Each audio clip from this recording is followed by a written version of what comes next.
I'm curious to see where Pirates evolves post-Freedom, or maybe I should be more technical and say Legion of the Seas, because that's where Wild ELYSIUM is following. But our last consultation was with Freedom, and if I consider everything we've heard thus far in Pirates' construction, I've been saying it's a rather rough emphasis and dominance, which I appreciate as somebody who then gravitates more so into the aggressive direction within metal, though I keep an open door for really anything. And with Visions of Atlantis, there is that versatility. So much of what was demonstrated by Freedom, for example, which was a pause work, I would call it, between Clocks and Legion of the Seas, and departure on tone, definitely dips more into a ballad, symphonic presence of what's maybe expected on an orchestral direction.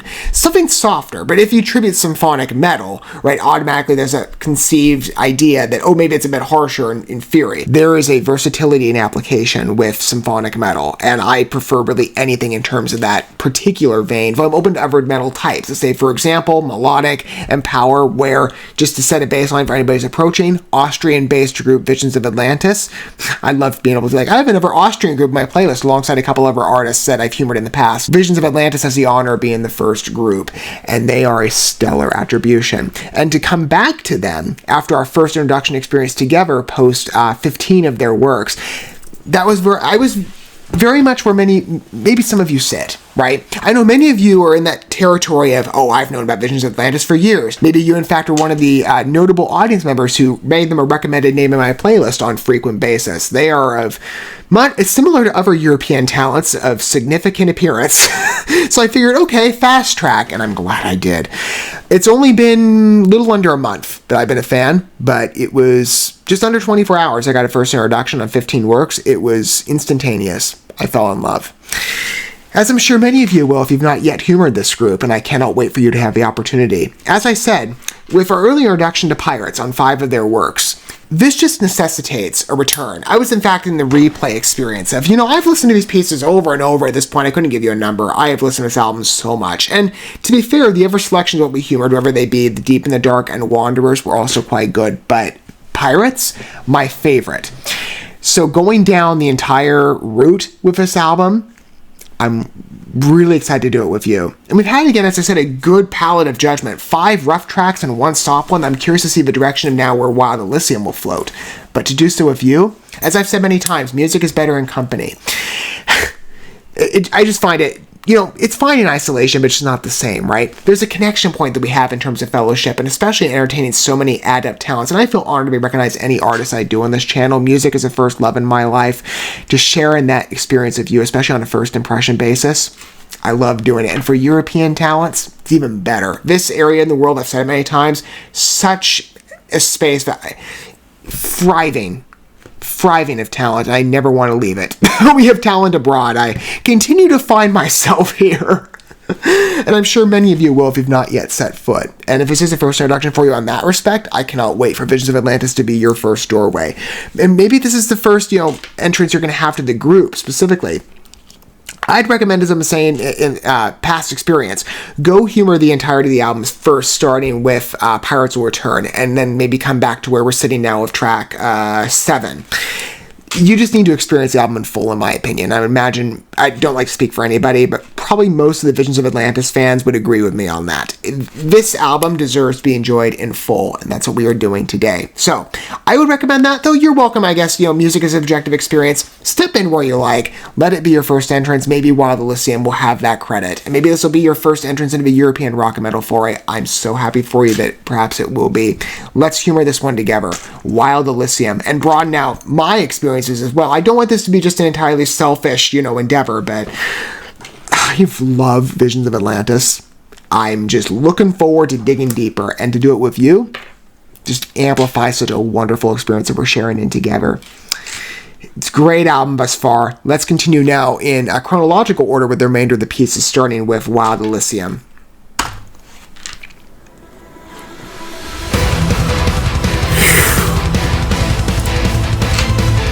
Ooh. Smooth. I love that key pattern and that rough edge. It's so nice to return. And to come off of Legion of the Seas like this, great transition.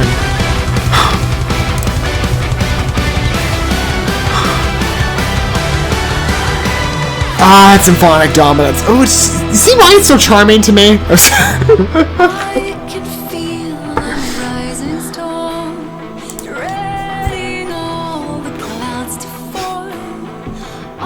And it's such a nice mixture of tone. Now we get to the smooth part after we had just an aggressive origin.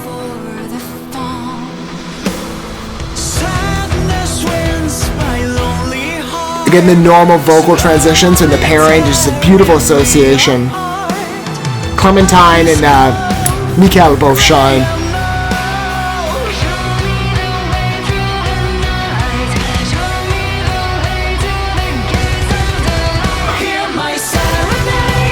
Oh, this is beautiful.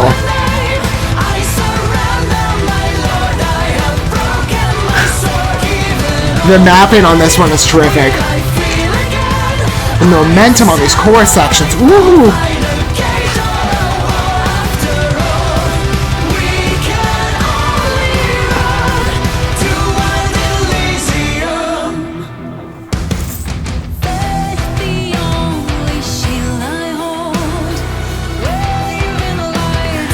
I love the subtlety of the string work here. Again, you've got that dominant riff foundation, which is paving most of the mapping of the song, which is so terrific.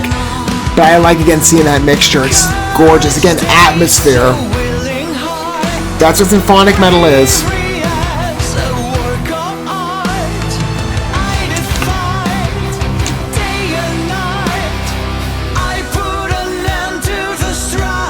I wondered if there would be a return. I love this.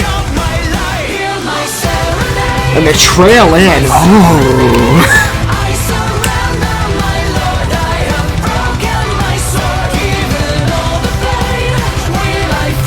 So good.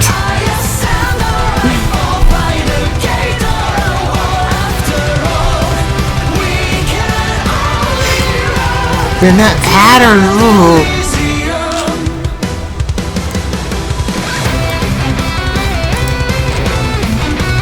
Keep the momentum going, good choice.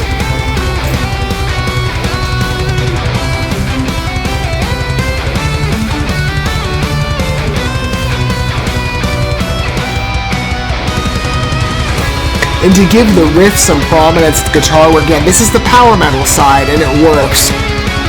The intersection's really organic.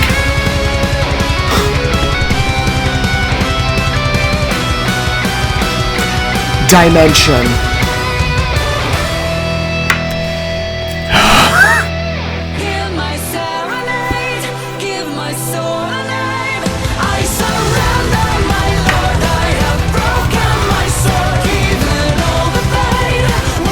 It's perfect.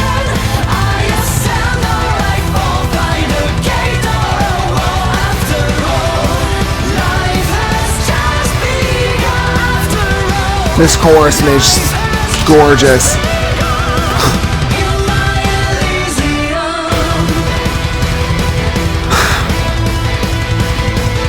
Oh, I love this outro. I love the way the vocals were organized, though. On the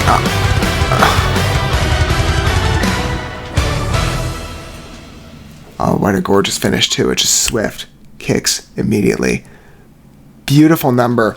As I was saying, the ending. Normally, if you've not been exposed to her work before, Clementine has a bit of an operatic flair. That's where she can go. There's a capability. It's rather light by comparison to other artists that I've humored in the past. Let's say, for example, just by comparisons, you know I love to reference European names. Uri Patonen, Amber Vilverhees, Emmanuel Zidane, Simone Simons. I think there's another I'm missing too, at least from what I'm used to. She'll take on the higher inflection role. So to trade it with Mikael, because he can also do a higher inflection. And his accent is just beautiful. I think he's Italian from what I've heard. Natural. I love the spin on that. It was different. It's a switch, and I think it's perfect. Again, the two just mesh beautifully. That's something I've said at this point through every Visions of Atlantis consultation. There's just this harmonious blend between the two that just easily connects. And going in, I thought it was more so because I had seen in all these attributions on, like, especially social media chatter, I follow a lot of European artists on like Instagram and stuff, so I see these connections from fans brought in sometimes for like hashtags, you know how it works, and people have referenced like, who's your favorite artist, and you'd see different names like Elise Reed or Zola Koch, Simone Simons, and there'd be Clementine. So my impression waiting in was that, oh, this was basically a solo performance. I had no clue it was a duality, you know, with male vocals as well, but it just worked. Whether it be again on Origin, through, because in the Deep in the Dark's days, right, that was Siegfried, and he was fine too, but Mikael, just a beautiful voice, especially as an introduction. I've loved the experience. Watching the two, though, intersect, that ending really clicks. And the symphonic passion on that. Again, this is following Legion of the Seas, and it kicks momentum back up. Good transition, and I think it wades in beautifully. Such a smooth entrance, too. Again, it's got that dominant... Well, I mean, smooth... Okay, smooth from Legion of the Seas. It's a harder number. I appreciate that. Again, symphonic metal, if you've never been exposed. Versatility. Dimension. Contrast, as well from maybe expectations and set patterns of other artists. There's variability. Visions of Atlantis exercises that, at least in my opinion, in excess. And it's just so professionally done. The way it's introduced, again, this is I think it's a good mixture, right? There's the strings foundation, and that's where the symphonic tone rests, mixed with, again, the power metal riff backing the prominence. There's an isolation effect that does take place, at least I feel it, but the navigation's terrific. It's just such an even pattern, good flow. That's your Origin going in, right? Softer verses, slower on pacing, good swings, and again, beautiful lower pitch on behalf of both vocalists. The trade-off role, familiar. That bridge between, or I mean, I would probably call it a pre-chorus. The Show Me the Way lines, and there's that other one later, but they do a refrain structure on. Oh, I love it. They did the refrain too. That was perfect on navigation. It distorts your sense of where the rhythm's going. It also makes it uneven. I love when there's that kind of flow. It keeps you tracking along against something that doesn't befit expectations. It was just so beautifully unnatural. Perfect choice, in my opinion. The chorus, darting in, the momentum, especially on the last iteration of it. The first two lines with the isolation of Clementine's vocal placements and then that drive back in on the riff foundation, perfect. This song just has a beautiful expertise to it. And I'd say, referring back to the concept as well, I just love the fact that we're returning back to the rock tone. It is such a mainstay on this album, I just immediately pushed towards it. It's so perfect on storytelling. I love the way that these stories are just so engaging and written very well. Hear my serenade, give my soul a name. I surrender, my lord, I've broken my sword. Give me all the pain while I feel again. It's just so beautiful. We can only run to wild Elysium. I couldn't help but kind of in the back of my mind as I explore this. This is a comment I saw in passing too. I forget where. It's on one of the original Napalm Records postings of one of the Visions of Atlantis visualizers, I think, from this album. Yeah, it would have been from this album because the comment was in conjunction. Somebody said, this is hilarious, if Disney's to reboot the Pirates of the Caribbean movies, or reboot, but relaunch them, which, fun fact, I've actually been rewatching that in the passing. I'm on, I think, number 2. I love that series. Whoever this was commented that if they have, I forget, it was either that Visions of Atlantis with Clementine's credit specifically in the comments, she should either do the score or they should be in the movie. I wholeheartedly agree. Especially, like, if you could get them to do the scoring, oh, that would be fantastic. Disney probably would never do that, but I'd be like, you know what? Yes, you've demonstrated prowess on a pirate concept. I could not help it, as I was saying, I'm on number 2 of the films. I'm about to re-engage with At World's End. Wild Elysium. You can't help but kind of think of the Maelstrom. Kind of what it provokes. In terms of manifesting a concept with such beauty and expertise, Visions of Atlantis has always pleased me. I know I'm still, again, like I said, early days fellowship here, right? Only by a couple months, or not a couple months, under a month, I've been following this group. But I have just had such a fun time. And there's just something about this album, for me. I mean, the past 2 were great, but this one's just it might be, in part, I've never really been like a big, pirate guy. Never really. There's chapters of my life, in the past where maybe that's intersected. I'd say, for example, I've talked about it before, 18-year dance background. That appeared in Semblance.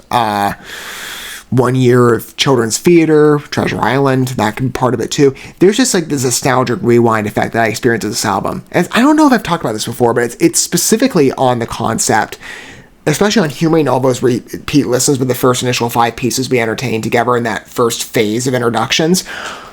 There's just something about the mood with this album that's really sinking in. Like, I love Visions of Atlantis, broadly speaking. I think the application on the symphonic metal regard is terrific, but this album just resonates. I hope they do more along the lines of this. And the first initial collections were great, but this album is just something special. Wild Elysium, another beautiful introduction. I'm tempted to say, I don't know, Legion of the Seas is it's my particular standout favorite, with Master of the Hurricane kind of becoming a bit of a competitor, and then you throw this one in the mix, and now we've got 2 dueling it out. Because I like the tracking on this a lot. The mapping is perfect. There's just so much potential to this song, and it's executed beautifully. 100%. That's always the story with them. I'm sure going forward in the album's remainder, it's going to be the same construction universally. We have 5 more tracks. I'm so excited to dig deeper with you. And I hope you are too, if that is an initial introduction for you. Or if this is a repeat listen, again, you're getting the perspective of somebody who very much is taking a fresh day's appearance with this particular song, but will humor many re-listens. I would love to hear what your thoughts were down below. And again, feel free to chime in on how you approach. I welcome everybody. I think Visions of Atlantis does. They've been a special group to humor. I feel quite honored, as I've said many times, with the talents I humor, to recognize them on this channel. Just such brilliant delivery. But to recognize pieces like Wild Elysium, triumphs in symphonic metal, and not the only one for sure. Again, I've humored many groups that fit along that genre attribution, but oh man, this group is just sinking in. 5 more songs on this album. Oh man, I'm loving the engagement with you. I'm so glad I decided to return. And I hope if those of you are taking a fresh experience with them, I hope you're really enjoying the ride as well. This is where I was in the beginning with Visions of Atlantis, and it's so delightful to return. I am sure that with Darkness Inside, that's our next piece, I like the title already, it's quite attractive. I am sure it'll speak to the same adulation that I just feel generally with every piece I humor and every minute I give Visions of Atlantis. Even if it's on a re-listen on my own, it's just still just as special as that first initial introduction. And to take it with you, though, it's even better. Thank you so much for watching this video. Before you bounce, feel free to drop a like and comment, subscribe to this channel with a ding on the bell, and share this video with your friends. And consider checking out the description here. There you'll find links to my other channels, as well as addresses to my other social media accounts and ways you can help support my work if you feel so inclined. May God bless you, and looking forward to when our paths cross again.